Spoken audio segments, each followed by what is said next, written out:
గడిచిన 2 రోజుల క్రితం వైసీపీ నేత, గన్నవరం మాజీ ఎమ్మెల్యే వల్లభనేని వంశీని సైతం హైదరాబాద్‌లో అరెస్టు చేయడం జరిగింది.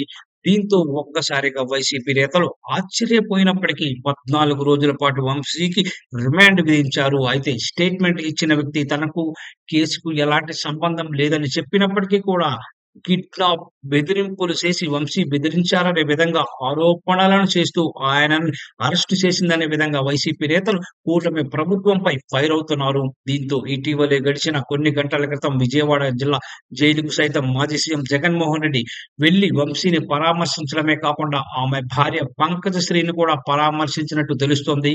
వల్లభనేని వంశీ అరెస్టు అయిన రోజున జరిగిన కొన్ని పరిణామాలను సైతం అడిగి మరీ తెలుసుకున్నారు జగన్మోహన్ రెడ్డి.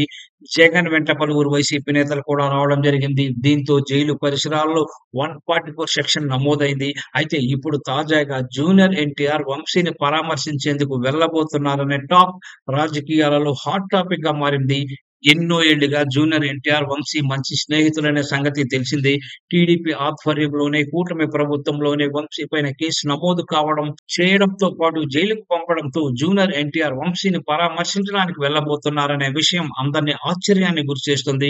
మరి ఈ విషయంపై ఎన్టీఆర్ క్లారిటీ ఇస్తారేమో చూడాలి. అంతేకాకుండా ఎస్సీ, ఎస్టీ కేసులలో ఇరికించడంతో ప్రత్యేకమైన న్యాయవాదులతో సైతం బెయిల్ పిటిషన్‌ని కూడా దాఖలు చేయించారు. అయితే వంశీ మెడికల్ రిపోర్ట్‌తో మరొక పిటిషన్ కూడా ఇవ్వడం జరిగింది. అనారోగ్య పరిస్థితుల రీత్యా వైద్య సదుపాయాలు అందించాలని, అలాగే ఇంటి నుంచి భోజన సదుపాయాలు అందించాలని ఆ పిటిషన్‌లో వంశీ కోరారు.